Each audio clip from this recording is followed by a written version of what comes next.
Education Principal Secretary Dr. Belio Kipsang has today accompanied members of the Parliamentary Committee on Education to visit the warehouse of the National Examination Council.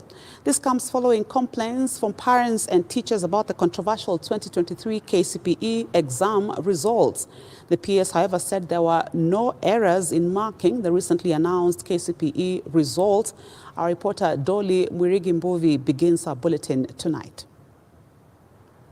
2023. Following the complaints about the errors in the result of the 2023 KCPE results, Basic Education Principal Secretary Belio Kipsang has embarked on a visit to the examination warehouse, accompanied by members of the Parliamentary Committee.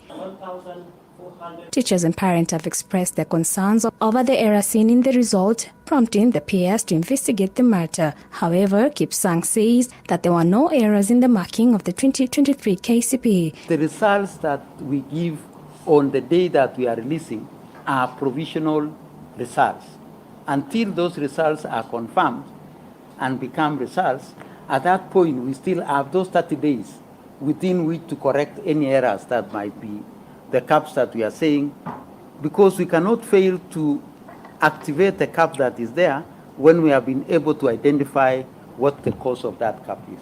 The Kenyan Parliament's Education Committee has initiated an investigation into these complaints, with a move demonstrating the commitment of the Ministry of Education to ensure that the procedure of result issuance is carried out correctly and fairly for all the examinees. Since we want to have a point of reference, when either our certificates are being equated in those countries or we are equating the certificates of those countries, when they are going through their processes, they invite us, we participate in them, and I am sure you have seen in the media forums where we usually invite them and we say, come and be part of our processes so that we can be sure we are not, it's just like during elections when we invite election observers to come and make sure that whatever we are doing is up to the global standards.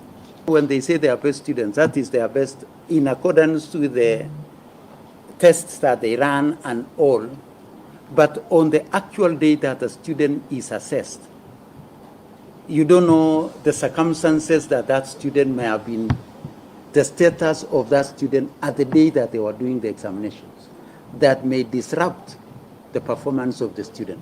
The ongoing investigation aims to rectify any errors and ensure all examinees are treated justly. This situation serves as a reminder of the importance of the meticulousness in the education sector and the potential impact of any discrepancies on the future of the student involved. I would want to make it clear that schools do registration, and therefore we give the system to the school so that they register their candidates. And because it is at the school level, and we have, this year we have 28,533 centers, it is our responsibility to make sure that any candidate who is supposed to be registered is registered at the end of the process. But sometimes you may not be able to know that there is a center which has not registered. That is why this year, because this was the last exam, we gave an opportunity to every child, whether they were registered or not registered, to do the examination. Dolly Mwirigi for Hope TV, Nairobi.